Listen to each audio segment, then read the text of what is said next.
O Brasil possui, hoje, um dos piores sistemas educacionais do mundo. E os números não mentem. Estamos estagnados há décadas, enquanto o resto do planeta avança. E quando olhamos para os dados globais, a tentação imediata é procurar culpados. Culpamos a falta de verba, culpamos a desmotivação dos professores, culpamos a geração atual de alunos imersos em telas. Mas e se eu disser a você que o erro estratégico não está nas pessoas? O erro está na arquitetura do sistema. Estamos lutando a guerra errada. Nós importamos um modelo industrial de educação. Colocamos os alunos em fileiras, soamos um sinal, entregamos conteúdo em lote e medimos a qualidade no final da linha de montagem através de uma prova. O resultado? Construímos um modelo onde o aluno vai à escola não para aprender, mas para tirar nota. Ele decora, faz a prova e em poucas semanas o cérebro descarta tudo. Hoje, vamos dissecar essa falha estrutural com precisão cirúrgica. Vamos usar como base a obra fundamental do físico e professor Pierluigi Piazzi, o Professor Pierre, o livro Ensinando Inteligência. É o terceiro livro, como já vimos, da coleção Aprendendo Inteligência.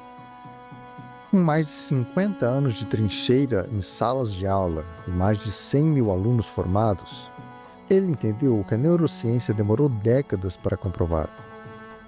Ao final deste vídeo, você sairá com a tática definitiva, baseada em biologia e lógica, para transformar a sua sala de aula amanhã de manhã, sem depender de reformas governamentais. E um aviso importante. Se você é aluno e caiu de paraquedas neste vídeo, não saia. Fique até o fim. Eu reservei uma tática secreta e contra-intuitiva que vai inverter o jogo para você e hackear a sua forma de estudar.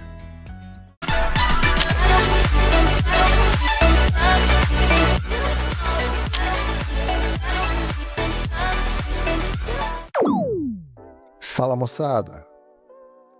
Na primeira parte do seu diagnóstico, o professor Pierre faz uma constatação brutal e, ao mesmo tempo, libertadora. Nós não precisamos trocar os jogadores. Precisamos mudar as regras do jogo. Pense na dinâmica atual. O sistema brasileiro premia o aluno que não presta atenção na aula e vira à noite decorando matéria na véspera da prova. Se ele tira 8, o sistema aplaude. Os pais comemoram. O professor respira aliviado. Mas isso é uma ilusão de ótica. Isso não forma inteligência. Forma sobreviventes de prova.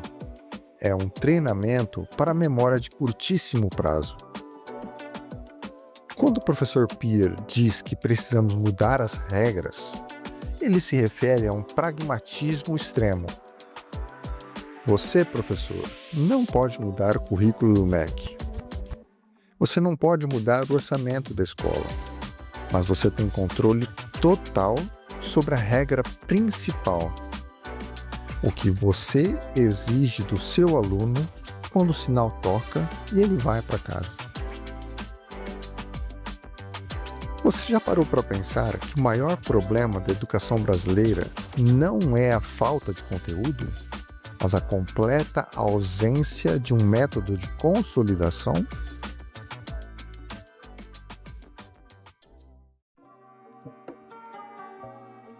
É aqui que entramos na segunda parte, mudando comportamentos.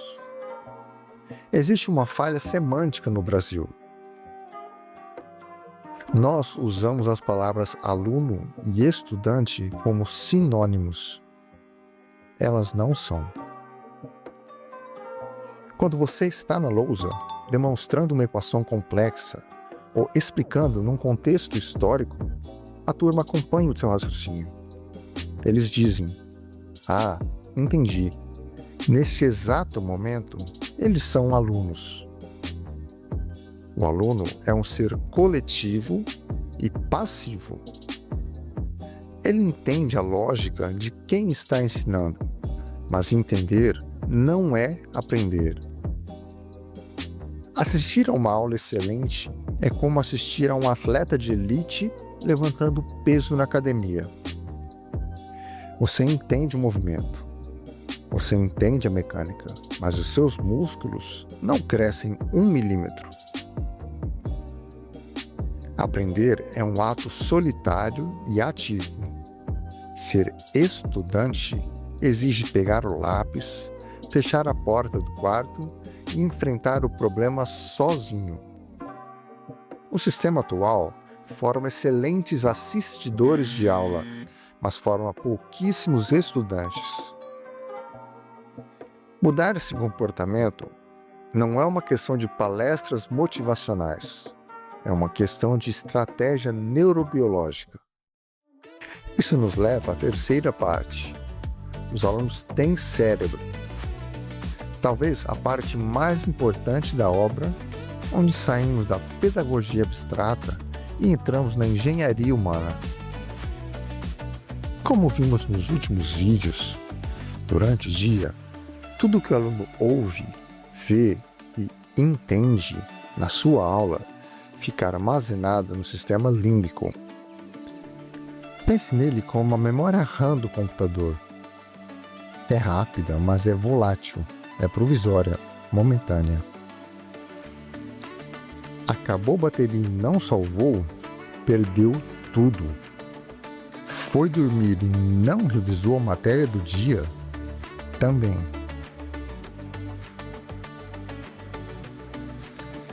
Quando esse aluno vai dormir, ocorre um processo de varredura implacável. O cérebro precisa de espaço para o dia seguinte. Tudo aquilo que não foi processado de forma ativa, escrevendo à mão, resolvendo problemas, é simplesmente jogado fora, apagado. É exatamente por isso que estudar na véspera da prova é o câncer silencioso da nossa educação. A informação entra na RAM, é despejada na prova e, na noite seguinte, o cérebro aperta delete. Nunca chega ao córtex. Nunca vira inteligência de verdade. A inteligência é física. O cérebro humano é plástico. Ele muda sua estrutura celular quando é forçado a trabalhar ativamente. Sabendo disso, o professor Peer entrega a regra de ouro, o antídoto para a nossa falha estrutural. Aula dada, aula estudada, hoje ou no mesmo dia da aula. Antes de dormir. Não precisa ser uma maratona. 20, 30 minutos de estudo solitário com lápis e papel no mesmo dia em que o conteúdo foi apresentado fazem o cérebro enviar um sinal bioquímico durante o sono. Isso é importante. Guarde no córtex. O hábito diário de estudo solitário vence, de forma humilhante, qualquer maratona de estudo de véspera. Imagine o poder geoeconômico de uma nação se seus jovens aplicassem essa única regra. Para que isso aconteça, precisamos da quarta parte, o novo professor. Historicamente, o professor foi posicionado como um juiz. Ele passa a matéria, senta-se na cadeira e depois aplica a sentença em forma de nota. O professor Peer propõe uma virada de 180 graus na nossa doutrina educacional. O professor deve se tornar o advogado de defesa do aluno. Você, professor, não é mais o juiz que aplica a nota. Você é o treinador que ensina o aluno a treinar o próprio cérebro. O seu objetivo real naqueles 50 minutos de aula não é apenas transmitir o conteúdo. Você concorre com o Google. O conteúdo já está lá. Seu objetivo como professor moderno é convencer, motivar e ensinar o aluno como ele deve chegar em casa e estudar sozinho. Você é um estrategista comportamental. Você é o treinador que ensina o aluno a treinar o próprio cérebro. Se o professor não assumir esse papel, ele será substituído por inteligência artificial em menos de uma década. A inteligência não é um dom genético ou uma loteria biológica. Ela é construída. Ela é forjada com suor, grafite e papel.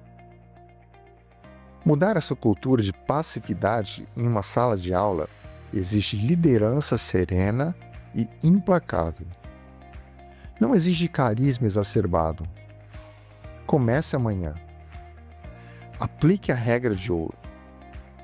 Olhe para os seus alunos e diga claramente: a aula de hoje será estudada ainda hoje. Em poucas semanas, a simetria na sua sala vai desaparecer e você vai ver algo que poucos professores brasileiros já viram: alunos que realmente aprendem.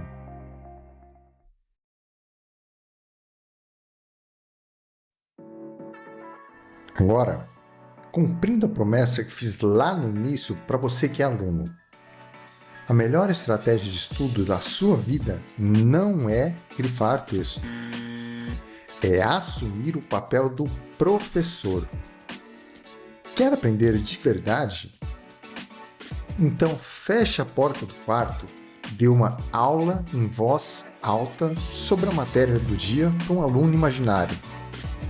Quando você se força a ensinar outra pessoa, você encontra as falhas no seu raciocínio e, no fim, ensina adequadamente a si mesmo. Para te ajudar na parte tática, eu preparei um documento gratuito, compartilhado aqui na descrição, com um esquema completo dessas 4 partes, incluindo métodos práticos de estudo que você pode ensinar aos seus alunos nos primeiros 5 minutos de aula, que é quando eles realmente prestam atenção. Se você não fisgar ele aí, a sua aula inteira está perdida na memória. Inscreva-se no canal, ative as notificações.